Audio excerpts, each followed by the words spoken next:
Donc ce soir, sans plus tarder, on va aller devant le Seigneur, on va ouvrir la sainte parole de Dieu. Si vous voulez bien, on va se lever pour lire les saintes Écritures et on va aller ce soir donc dans l'Ancien Testament. Amen. Et nous allons lire un passage dans 2 Rois, chapitre 2 et au verset 6. Donc 2 Rois, chapitre 2, verset 6.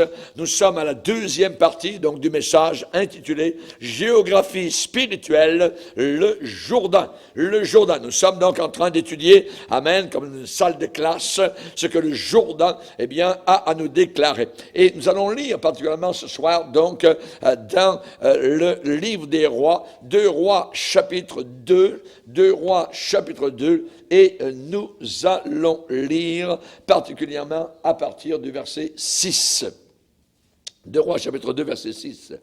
Élie lui dit, donc c'est Élie qui va être enlevé au ciel cette journée-là, et il a son aide de camp, celui qu'il a préparé, donc pour sa suite, c'est Élisée. Élie lui dit, reste ici, je te prie, car l'Éternel m'envoie au Jourdain. Il répondit, l'Éternel est vivant, et ton âme est vivante, je ne te quitterai point. Et ils poursuivirent tous deux leur chemin.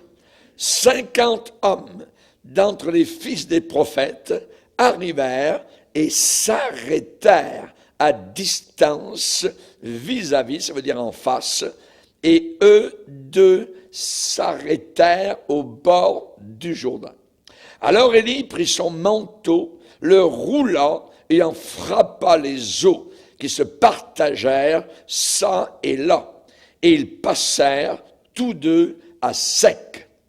Lorsqu'ils eurent passé, Élie dit à Élisée, « Demande ce que tu veux que je fasse pour toi avant que je sois enlevé d'avec toi. » Élisée répondit, « Qu'il y ait sur moi, je te prie, une double portion de ton esprit. » Élie dit, « Tu demandes une chose difficile, mais si tu me vois, pendant que je serai enlevé d'avec toi, cela t'arrivera ainsi. Sinon, cela n'arrivera pas. » Comme il continuait à marcher en parlant, voici un char de feu et des chevaux de feu les séparèrent l'un de l'autre.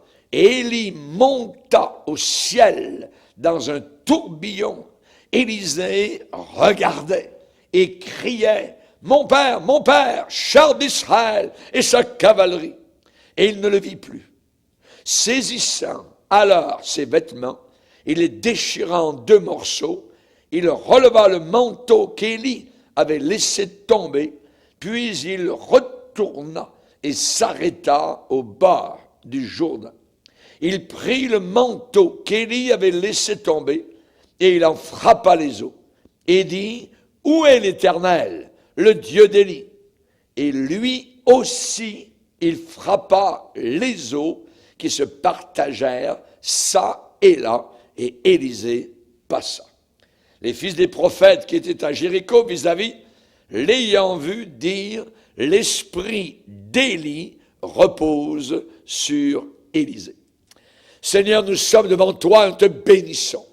Nous te bénissons, Seigneur, car tu es le Dieu qui veut nous faire traverser le fleuve de la mort. Tu es le Dieu vivant, Seigneur, qui veut nous identifier à ta mort à la croix du Calvaire, afin que nous puissions traverser et recevoir, Seigneur, cette onction, ce Saint-Esprit, cette puissance, ce réveil dans nos cœurs et dans nos âmes, Seigneur.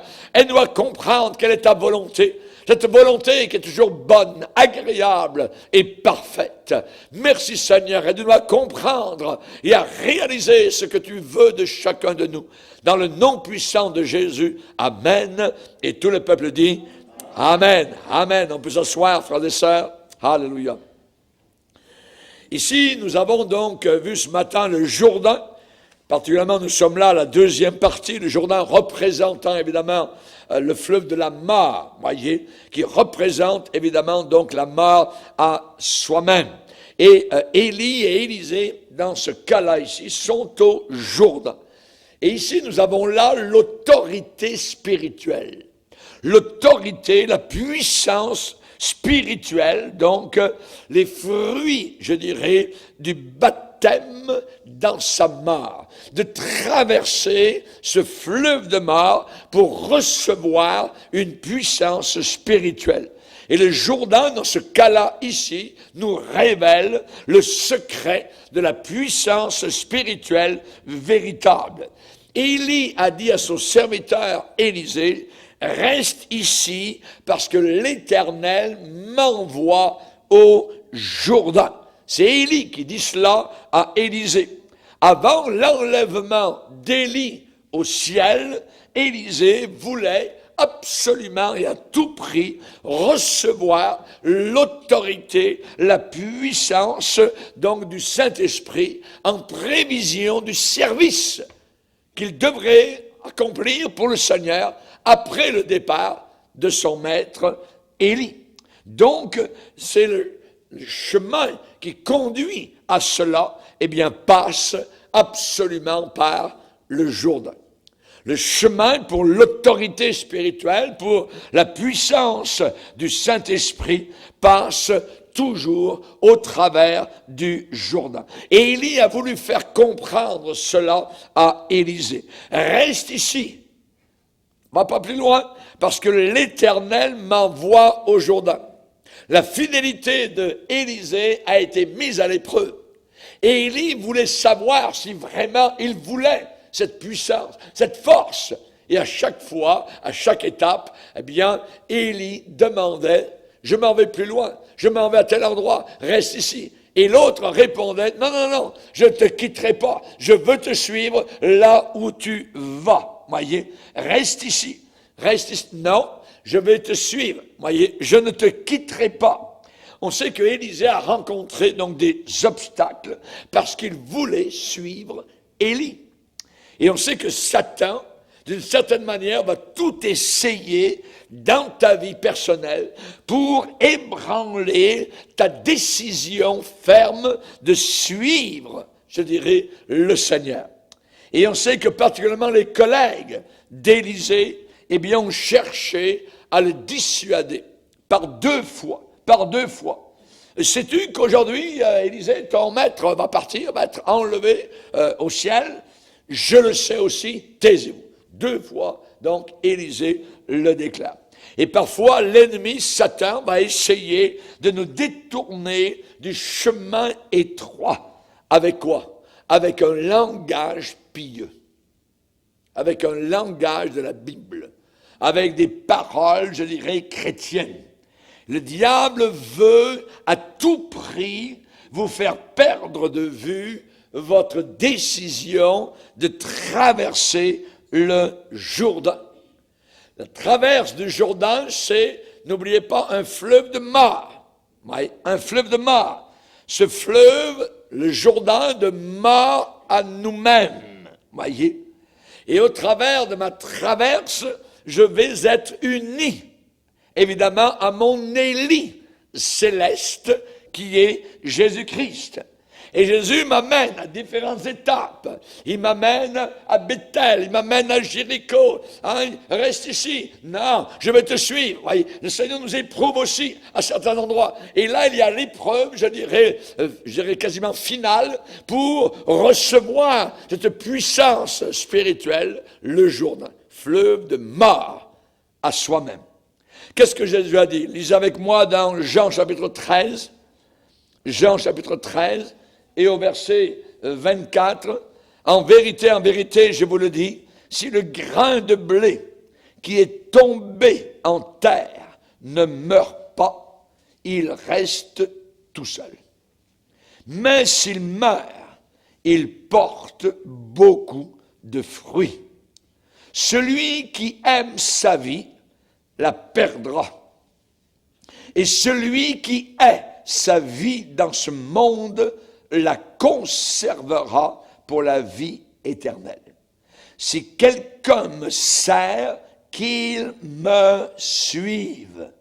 Et là où je suis, là aussi sera mon serviteur. Si quelqu'un me sert, le Père l'honorera.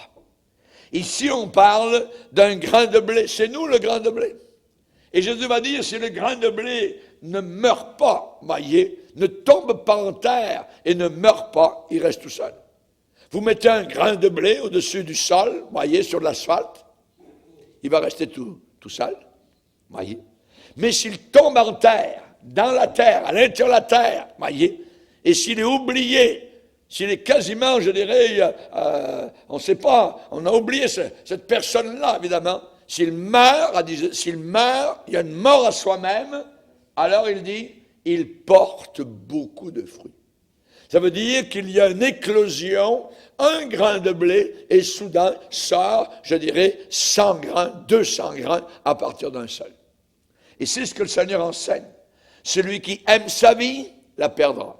Celui qui est sa vie dans ce monde, la conservera pour la vie éternelle. Si quelqu'un me suit, eh bien, si quelqu'un me sert, qu'il me suive.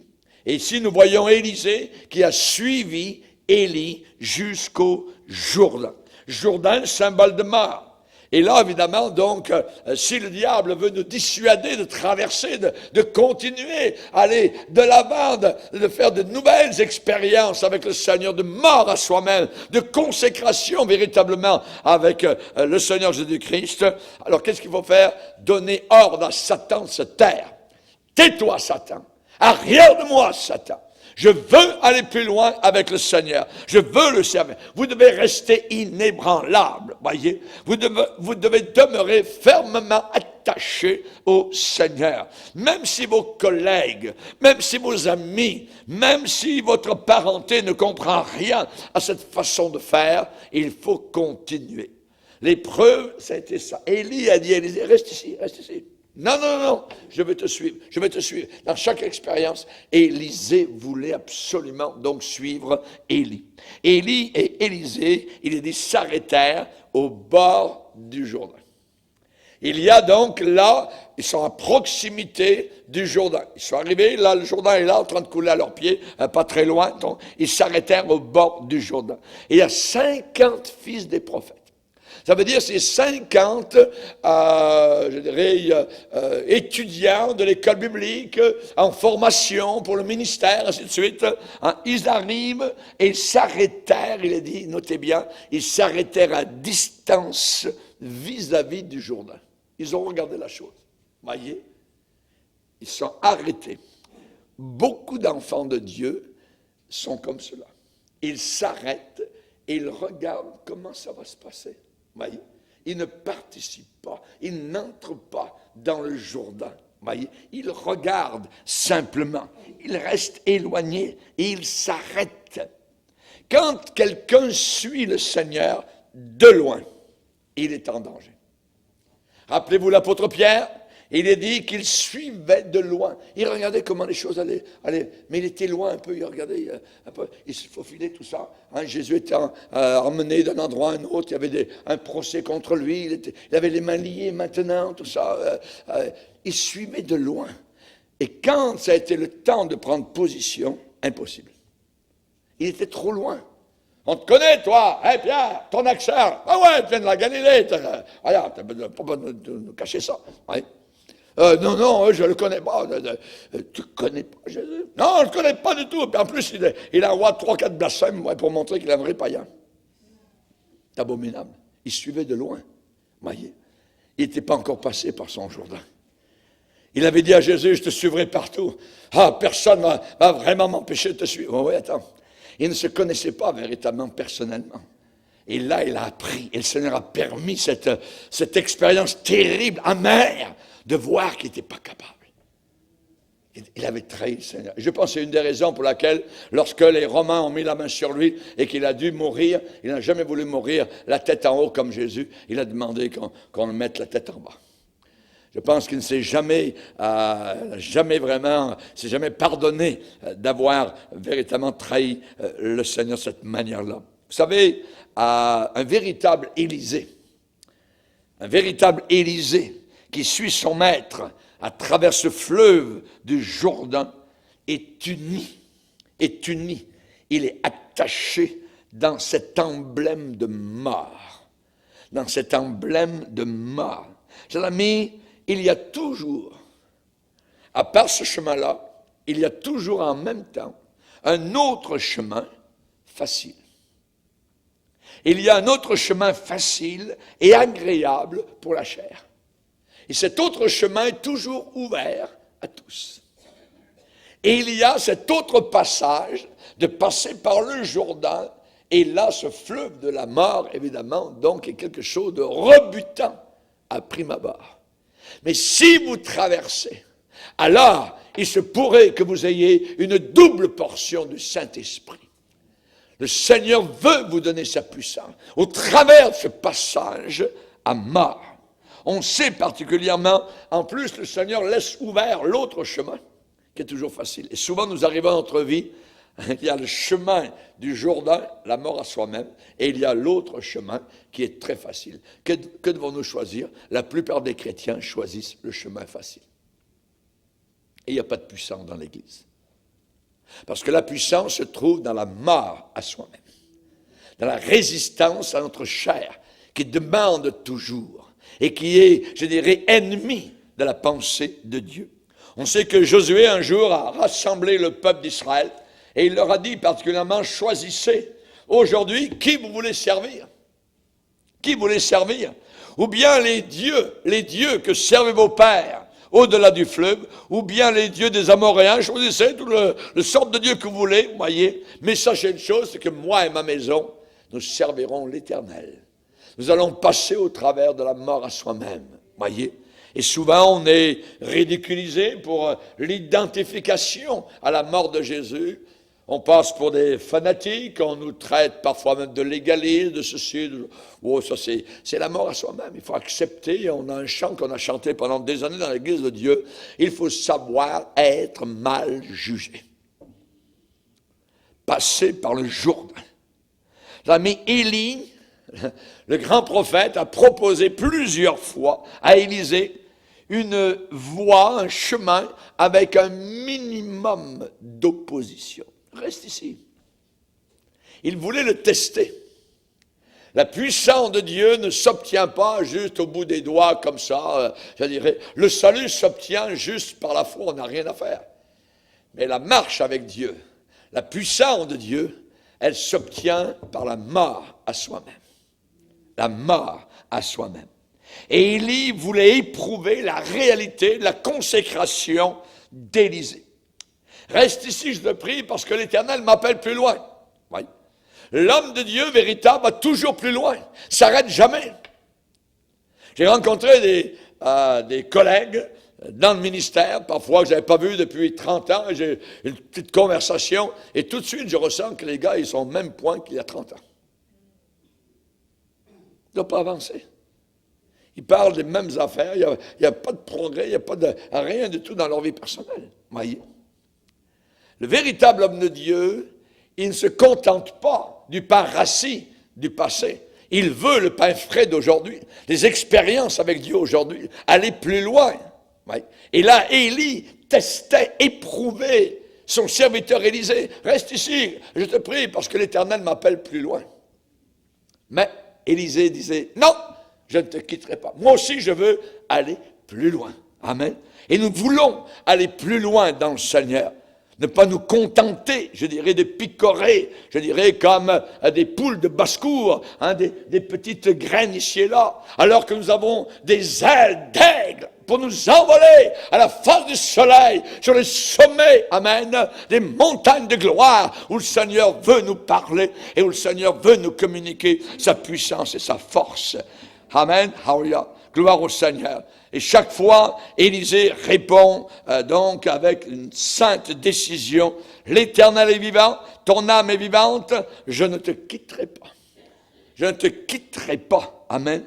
Exactement comme Jacob, qui un jour, dans une bataille avec le Seigneur, a déclaré, je ne te laisserai pas aller avant que tu m'aies béni. C'est un homme, Jacob, qui voulait absolument la bénédiction de Dieu. Alors que son frère, dans la même famille, Ésaü, disait, ta bénédiction, l'héritage spirituel. Voyons, je préfère un potage, une bonne soupe. J'ai tellement faim, voyez. Et il a vendu, évidemment, ça, son héritage spirituel, pour une passion passagère, donc de la chair. La Bible dit dans le Nouveau Testament que voulant plus tard obtenir la bénédiction, il ne l'a pas eu, même s'il l'a sollicité avec pleurs. C'était un profane. Et c'est la raison pour laquelle on prend les choses spirituelles, je dirais, non pas à la légère, mais avec un grand sérieux. Ça veut dire, Seigneur, je veux être avec toi sur ta croix. Aujourd'hui, les chrétiens disent, Seigneur, je veux être avec toi sur ton trône. Ils veulent régner, ils ne veulent pas des couronnes d'épines. Ils veulent des couronnes de gloire. Voyez. Ils vont proclamer aujourd'hui, ils proclament, voyez. Je proclame ceci, je proclame ça, je proclame la plus grande maison en ville, je proclame la plus belle voiture, je proclame une... Attends. Il y a une église, le pasteur a dit, vous les chrétiens, je ne veux absolument pas que vous ayez des voitures de toutes sortes de couleurs. Toutes des voitures blanches. Pourquoi? Pour en mettre plein la vue dans le parking. Quand les gens passent, voient toutes des voitures blanches, des Mercedes, des ceci, des Porsche, tout ça. Qu'est-ce qu'il prêche, ce pasteur? L'évangile de prospérité. L'évangile de prospérité. Vous allez devenir millionnaire, oui. Vous allez devenir millionnaire? Là-haut, dans la gloire, vous n'irez pas millionnaire. Vous allez être très pauvre. Mais est-ce que ces gens-là vont aller dans la gloire? C'est un autre évangile. Paul a dit, si quelqu'un vous prêche un autre évangile, qu'il soit maudit, anathème. Et même si un ange du ciel descendait et vous prêchez autre chose que l'évangile de la croix, la crucifixion du moi, de la chair et de ses passions, qu'il soit maudit. Donc, chers amis, ce que nous désirons et nous voulons passer par le Jourdain, le fleuve de la mort à soi-même. Seigneur, je veux être avec toi sur la croix. Je veux être crucifié avec toi. Il y a un cantique qui disait exactement cela. Sur une phrase, on ne l'entend plus beaucoup aujourd'hui. Je veux être crucifié avec toi, uni avec toi sur la croix. Je veux aller avec toi au travers de ce Jourdain. Qu'est-ce que Esther, la reine, dont on parle encore aujourd'hui et qui est fêtée par le peuple juif depuis des millénaires, elle a dit un jour, si je dois périr, je périrai. Elle a mis sa tête sur le billot. Si je dois périr, je périrai. Elle a voulu sauver son peuple. Un jour, Ruth, elle avait 2 belles filles. Et ces 2 belles filles étaient veuves toutes les 2. Les 2 fils de Naomi étaient décédés. Donc, elle avait 2 belles filles sans mari. Et un jour, Naomi a dit, moi, je retourne à Bethléem. Je quitte le pays païen et je m'en vais à Bethléem. Je retourne. Hé, les belles filles, est-ce que vous voulez retourner? Elles ont toutes les 2 pleuré, tout ça. Oui, Naomi, tout ça, on retourne avec toi. Puis en chemin, arrivé à la douane, sur la frontière d'Israël, il y en a une qui a dit, je vais continuer avec toi. L'autre a dit, je retourne chez moi. Il y a des moments dans notre vie où le test est là. Quand le Jourdain se présente, je peux passer au travers ou je peux dire non, je reste de l'autre côté. C'est à nous, évidemment, donc, de choisir. Et on sait que Ruth a dit à sa belle-mère, où tu iras, j'irai, où tu mourras, je mourrai. Alléluia. La consécration, c'est ça. Et si tu fais cela, si tu dis cela, alors quelque chose de merveilleux va se passer pour toi. C'est que Jésus-Christ, qui est ton Élie divin, va te préparer le chemin. Et il dit, alors, quand Élie a vu la consécration d'Élisée, il a dit, alors, Élie prit son manteau, il a roulé son manteau, le roula et en frappa les eaux du Jourdain qui se partagèrent ça et là, et ils passèrent tous les 2 à sec. Ils ont payé le prix de la consécration, le prix de la prière, le prix de rechercher Dieu, le prix d'être mis à part, le prix de passer parfois des journées, des mois et des années seuls parce qu'on aime le Seigneur. Simplement, Dieu voit tout cela et teste ce genre de consécration. Il est possible de traverser avec lui parce qu'il va te précéder sur ce chemin-là. Si ta décision est ferme aujourd'hui de lui donner totalement, je dis bien totalement ta vie dans sa mort, être cloué, crucifié avec lui, moqué, ridiculisé, alors il va t'ouvrir à ce moment-là les écluses des cieux. À ce moment-là, il va t'ouvrir sa plénitude, sa vie abondante, à plein régime. Mais il faut passer par le fleuve de la mort. Le fleuve de la mort. Et après avoir passé le Jourdain, c'est à ce moment-là que Élie a demandé à Élisée, demande ce que tu veux. Pas avant. C'est après avoir traversé le Jourdain. Demande ce que tu veux que je fasse pour toi. Et là, nous avons un secret inépuisable qui est caché dans cette mort à soi-même, dans ce passage, cette traversée dans le Jourdain. Des bénédictions insondables pour celui ou celle qui accepte le chemin du calvaire, le chemin de la croix, le moment où tu fais un don de ta vie personnelle, alors à ce moment-là, Dieu s'incline vers toi et il te dit doucement, au fond du creux de ton oreille, demande ce que tu veux que je fasse pour toi. Demande ce que je dois te donner. Fais de l'Éternel tes délices, et il va te donner ce que ton cœur désire. Invoque-moi, et je te répondrai. Je t'annoncerai de grandes choses, des choses cachées. Tu ne les connais pas.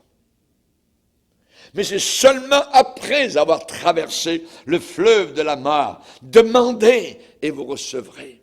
Il faut prendre ta décision. Voilà le chemin de la véritable puissance spirituelle.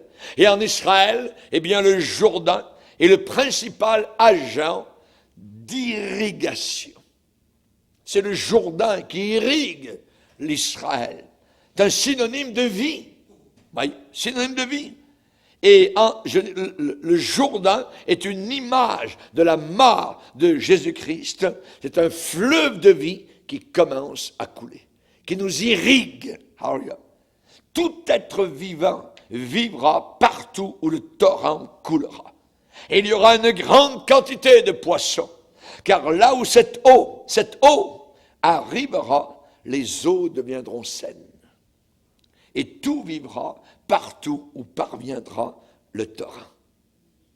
De la croix, la grâce coule comme un fleuve constamment. Oh, venez, venez en foule, un plein pardon vous attend. Espoir pour le plus coupable, espoir pour tout malheureux, espoir, le Christ adorable, aux brigands ouvrit les cieux. Oui, pour tous. La grâce abonde, à tous le ciel est ouvert, pour tous les pécheurs du monde, le Rédempteur a souffert. Chers amis, uniquement quand on vient vers le Seigneur. Donc, nous avons vu ici, ce passage dans le Jourdain apporte l'autorité spirituelle. Et Élisée, une fois que Élie est monté au ciel, si on regarde, si on lit sa vie dans la Bible, Élisée a fait le double de miracles de Élie. Il l'avait demandé. Dans le Nouveau Testament, qu'est-ce que nous voyons? Nous voyons un homme qui a les deux pieds dans le Jourdain, il a de l'eau jusqu'à la ceinture, il s'appelle Jean-Baptiste. Et là, c'est un autre élément au Jourdain, c'est un élément de réveil spirituel. Quand vous vous laissez crucifier avec Jésus, c'est là le secret du vrai réveil. Pas le réveil de Toronto, non, pas des folies. Le véritable réveil spirituel, c'est seulement au Jourdain et dans le Jourdain qu'un réveil est possible. Il est dit que les habitants de Jérusalem et de toute la Judée et de tout le pays des environs du Jourdain se rendaient auprès de Jean-Baptiste et confessant leurs péchés. Il ne peut pas y avoir de réveil spirituel sans confesser nos péchés. Confessant leurs péchés, avouant leurs péchés. Ils se faisaient baptiser par lui dans le Jourdain. Le Jourdain, c'est un lieu de réveil spirituel. Que prêchait Jean-Baptiste au Jourdain? Il prêchait la prospérité. Venez à Jésus, vous serez heureux, vous aurez des belles maisons, vous aurez des beaux chevaux, au pelage lisse, ainsi de suite. Le Seigneur va vous donner des beaux chars, tout ça, vous allez rider comme les Romains. Non, non. Que prêchait-il, ce prédicateur? Il prêchait la repentance. Il prêchait la parole de Dieu. Oh Timothée, prêche la parole. Car il viendra une époque où les hommes ne supporteront plus la saine doctrine et se donneront une foule d'enseignants selon leurs propres désirs. Ils détourneront l'oreille de la vérité et se tourneront vers des fables, des histoires à dormir debout. Jean-Baptiste prêchait la parole de Dieu, il prêchait la venue du Messie, et un véritable homme de Dieu aujourd'hui prêche la même chose. La repentance, il prêche la parole de Dieu, la marche dans la sainteté avec le Seigneur, il prêche la deuxième venue du Messie, de Jésus-Christ. Amen. Il est dit que Jean-Baptiste était animé de l'esprit d'Élie. Animé de l'esprit d'Élie. Ce Jean-Baptiste, quelle puissance, quelle force d'attraction. Il n'a fait aucun miracle. Les gens aujourd'hui courent après les miracles. Voyez. Mais c'est un miracle le plus grand, la nouvelle naissance. On sait que le Seigneur peut guérir, voyez, mais ce n'est pas vers cela que nous tendons absolument. Nous tendons absolument vers le salut des âmes éternelles. C'est cela qui est le principal. Est-ce que Jean-Baptiste faisait beaucoup de propagande? Est-ce qu'il emmenait, je dirais, son équipe en disant allez là-bas, à Jéricho, allez à Jérusalem, allez là-bas, et puis dites-leur qu'il y aura une grande campagne qui va se faire, blablabla. Non, rien du tout. Rien du tout. Son secret, ce n'était pas lui qui vivait, c'est Jésus-Christ en lui et par lui. Et ce n'était pas par hasard qu'il baptisait dans le Jourdain. Jean-Baptiste a dit, il faut que Jésus-Christ croisse, qu'il grandisse, qu'il s'élève, que les gens le voient bien, et que moi, je diminue. Moi, je ne suis qu'un poteau indicateur. J'indique le royaume de Dieu. J'indique le chemin pour aller au ciel. Je vous indique le Sauveur. C'est lui qui sauve. C'est lui, l'agneau de Dieu, qui ôte le péché du monde. Le peuple ne venait pas seulement jusqu'au bord du Jourdain. Oh non. Il ne venait pas uniquement vis-à-vis du Jourdain. Il se plongeait dans le Jourdain. Ils confessaient leurs péchés. Et Jean-Baptiste les baptisait. Il s'y plongeait dans ces flots. Amen. Pour disparaître dans ce fleuve régénérateur. Une véritable repentance. Ils reconnaissaient leur propre corruption, leur perdition. Et Jean-Baptiste leur disait, produisez donc. C'est la production qui est importante. Produisez quoi? Le fruit de la repentance. Portez du fruit qui démontre que vous êtes véritablement repentis de vos péchés. Et ne dites pas, oh moi j'ai mon église, moi je fais partie de ça, moi mon mouvement, ma dénomination. Il dit, le Seigneur, il est capable de prendre une pierre et puis d'en faire un bonhomme. Produisez. Le Seigneur, disait-il, brûlera la paille dans un feu qui ne s'éteint pas. Mais le bon grain, il l'emmènera dans les greniers célestes. Sommes-nous bons grains ou sommes-nous paille? Il est dit, si nous sommes morts avec lui, nous vivrons aussi avec lui. Tu veux expérimenter un véritable réveil? Tu veux avoir une famille réveillée, une assemblée réveillée? Plonge-toi dans le Jourdain. Le premier pas, c'est de faire corps avec la mort de Jésus. T'identifiant totalement au Seigneur. Meurs à toi-même, à ta vie personnelle, à tes plans personnels, à tes idées personnelles. Descends dans le Jourdain. Combien nous redoutons cet acte.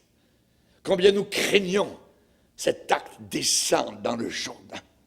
Pour l'intellectuel, c'est de la folie totale. Pour nous, puissance de Dieu. Naaman dont on parlait ce matin, ce général en chef 5 étoiles, qui était lépreux, quand on lui a dit « Descends dans le Jourdain et tu seras complètement purifié de ta lèpre », il a dit « Je pensais que l'homme de Dieu sortirait, quasiment qu'il s'agenouillerait devant moi. Monsieur le grand général, je suis juste un petit pasteur. » L'homme de Dieu n'est même pas sorti de son bureau. Il a envoyé un petit messager et lui dit « Plonge-toi cette fois dans le Jourdain et tu seras guéri. » Hein? Je pensais que l'homme de Dieu viendrait, ferait quelque chose, il mettrait sa main sur mon corps, il y a quelques prières, je ne sais pas, il mettrait de l'huile, et son Dieu me guérirait. Je pensais que... Non, il était trop orgueilleux. Bien trop orgueilleux. Descendre dans le Jourdain. On ne monte pas dans le Jourdain. On descend dans le Jourdain. Amen. Si tu ne veux pas descendre un jour en enfer, il faut descendre aujourd'hui dans le Jourdain. T'humilier devant le Seigneur. Je pensais que, Dieu a dit, mes pensées ne sont pas vos pensées. C'est encore la croix qui sauve. Et aujourd'hui, on a tout un christianisme, une chrétienté qui aime les belles croix, tout ça, qui porte des belles croix, tout ça, mais ils ne veulent pas être crucifiés. Ils ne veulent pas qu'on se moque d'eux. Chers amis, mais en réalité, aujourd'hui, la croix deviendra de plus en plus une moquerie, une risée. Vous croyez encore à ces balivernes? Ouais, Jésus, un vieux. Ils disent tous la même affaire de toute façon. Croyez à cela, mais ça a été écrit par les hommes, tout ça, puis c'est rempli d'erreurs, c'est des fables, il y a des mythes à l'intérieur, tout ça, puis ils se moquent de la parole. Ils n'ont aucune considération pour les Saintes Écritures. Les amis, souvent nous sommes d'accord avec tout ce que Dieu nous dit, sauf descendre dans le Jourdain. Descendre dans le Jourdain. Surtout pas descendre dans le Jourdain. Je pourrais perdre mon emploi, je pourrais perdre ma famille, je pourrais perdre mon foyer, je pourrais perdre mon mariage. Mais c'est mieux de perdre. Si tu veux plaire au Seigneur. Naaman, ce général lépreux, était prêt, d'accord, de payer, je dirais, ce qu'on voulait pour sa guérison, mais surtout pas cet acte de descendre dans le Jourdain. Il a refusé. Il était déjà sur le retour. Il retournait chez lui dans son pays, en colère. Pourquoi? Parce que notre nature est totalement empoisonnée par l'orgueil. Notre nature charnelle est empoisonnée, je dirais, par le péché. Satan va se servir de tout son savoir, son expertise, toute sa science, pour que nous restions paralysés. Que nous restions perdus, empoisonnés, juste sur le bord du Jourdain. On va faire comme les 50 qui ont regardé ce qui se passait. Ils ont vu Élie monter au ciel. De l'autre côté, eux ne voulaient pas traverser. Il y en a juste 2 qui ont voulu traverser. Sur 52 personnes, 2 ont été prêts à traverser. Sur les millions de personnes qui sont sorties d'Égypte, combien sont entrés dans Canaan? 2. Et la Bible dit, parce qu'ils ont été animés d'un autre esprit. Ils étaient animés du Saint-Esprit. Animés de la vie de Dieu. Et ça, c'est tout différent. Dieu nous a donné notre Jourdain. C'est quoi? C'est Jésus qui a versé son sang. Et c'est ce Jourdain qui nous guérit, qui nous restaure, qui nous rafraîchit, qui nous donne la vie. Et la plupart des chrétiens ne veulent pas descendre dans ce fleuve de la mort. Ne veulent pas s'identifier à la mort de Jésus. Et ne veulent pas venir au Jourdain, s'y plonger. Ne veulent pas venir à la croix véritablement, se laisser mettre en croix. Et pourtant, c'est là qu'il réveille. C'est là qu'il a vie. Va, lave-toi dans le Jourdain, et ta chair redeviendra saine, et tu seras purifié, guéri. Descends dans le Jourdain. Chers amis, Jésus, lui aussi, est descendu dans le Jourdain, vous le savez. Et c'est là que les cieux se sont ouverts. Le Jourdain, nous l'avons vu, un lieu de puissance spirituelle, un lieu de réveil spirituel, comme Jean-Baptiste. Mais aussi un lieu où les cieux s'ouvrent, quand Jésus lui-même, voyez, a été baptisé dans l'eau, dans le Jourdain, par Jean-Baptiste. Il est dit, quand Jésus eut été baptisé, l'Esprit de Dieu est descendu comme une colombe, et une voix venant d'en haut, du ciel, a fait entendre ces paroles. Celui-ci est mon Fils bien-aimé, en qui j'ai mis toute mon affection. La porte des cieux était ouverte. Où ça? Au Jourdain. Au Jourdain. Mes amis, nous avons besoin de diriger nos regards sur Golgotha, de revoir ce qui s'est passé à la croix du Calvaire. Là où ce fleuve coule aussi le sang de Jésus-Christ pour toi. Voilà l'Évangile. Paul a dit, je n'ai pas honte de l'Évangile. Et pas honte, c'est la puissance de Dieu. Ce Dieu trois fois saint, rencontre l'homme qui se laisse purifier uniquement et seulement au Jourdain, à la mort, à soi-même. La Bible dit, heureux petit troupeau. Heureux petit troupeau. Pourquoi? Parce qu'il y a très peu de gens qui traversent le Jourdain. Très peu de gens plongent dans le Jourdain. Très peu de gens descendent dans le Jourdain, acceptent de subir les conséquences de la croix. Je disais tout à l'heure, de toutes les centaines de milliers, 2 à 3 millions d'Israélites qui sont sortis d'Égypte. Ça veut dire qu'ils ont été sauvés par le sang de l'agneau. Rappelez-vous que vous avez mis sur le linteau des portes. Oui. Mais seulement 2 ont traversé le Jourdain. Josué et Caleb. Des 51 fils de prophètes du temps d'Élie, un seul a traversé le Jourdain avec lui. Tellement d'enfants de Dieu qui habitent aux environs du Jourdain. Aux environs du Jourdain. Ils voudraient jouir des bénédictions de la croix. Vous voyez, la vie spirituelle en Jésus-Christ. Mais évidemment, il faut donner, abandonner, évidemment, ce qu'on ne peut garder, pour recevoir ce qu'on ne peut pas perdre. Amen. Cette sorte de chrétiens, chers amis, évidemment, ils sont, ceux qui restent vis-à-vis, qui ne passent pas par les eaux du Jourdain, perdent tout. C'est des perdants. Ils perdent tout. Ils n'ont pas de joie. Qui avait la joie entre Abraham et Lot? Il est dit que Lot, levant les yeux, vit. Il marchait par les yeux. Toute la plaine du Jourdain. Et il s'est dit, hey, moi je descends là-bas, je ferai de l'argent. Ça va marcher avec Sodome et Gomorrhe, avec les Sodomites. On va pouvoir discuter, on va pouvoir faire beaucoup de transactions, ainsi de suite. Il en est resté quoi? Il a tout perdu. Et on parle aujourd'hui d'Abraham. Il semblait que c'était Lot qui avait fait le bon choix. Et qu'Abraham, restant sur les collines, là-bas quelque part où les herbes étaient courtes, eh bien avait fait le mauvais choix. Non, c'était le contraire.